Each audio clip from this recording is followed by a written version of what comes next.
Hi welcome to Navratri series day 3 recipe వచ్చేసి అమ్మవారికి ఎంతో ప్రీతికరమైన కొబ్బరి రవ్వ లడ్డు ఎలా చేసుకోవాలో వీడియోలో చూపించేస్తాను. వీడియోని లైక్ చేసి ఛానల్ సబ్స్క్రైబ్ చేసుకొని ఫాలో అయిపోండి.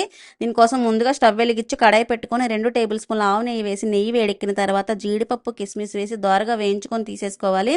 ఇలా వేయించేసుకొని తీసుకున్న తర్వాత ఇందులోనే 1 కప్పు బొంబాయి రవ్వను వేసుకొని రవ్వ కూడా పచ్చివాసన పోయేంత వరకు ఒక 5-6 నిమిషాలు వేయించుకోవాలి. ఇదంతా కూడా స్టవ్ని లో ఫ్లేమ్లో పెట్టుకొని మాత్రమే చేసుకోవాలి. ఇప్పుడు ఇలా రవ్వ వేగుతుండగా మనం ఏ కప్పుతో రవ్వ తీసుకున్నామో అదే కప్పుతో 1 కప్పు పచ్చి కొబ్బరి తురుము వేసుకొని ఇది కూడా పచ్చివాసన పోయేంత వరకు సుమారుగా ఒక 15 నిమిషాల పాటు ఈ రెండింటిని కలిపి వేయించుకోవాలి. ఇలా వేగిన తర్వాత అదే కప్పుతో 3/4 కప్పు పంచదారను కూడా వేసి మరో 2 నిమిషాలు వేగిన తర్వాత ఎలాచీ పౌడర్ వేసుకొని 1 టీ స్పూన్ నెయ్యి వేసి మరొకసారి కలిపిన తర్వాత ముందుగా ఫ్రై చేసి పెట్టుకున్న జీడిపప్పు కిస్మిస్ వేసి కలిపి స్టవ్ ఆఫ్ చేసుకొని ముందుగా కాచి చల్లార్చుకున్న పాలను కూడా పోసుకొని ఒక 10 నిమిషాలు వదిలేసిన తర్వాత పూర్తిగా చల్లారిన తర్వాత చేత్తో లడ్డూల్లా చుట్టుకుంటే కొబ్బరి రవ్వ లడ్డు రెడీ. అమ్మవారికి నైవేద్యం కింద పెట్టి మీరు కూడా ఎంజాయ్ చేయండి.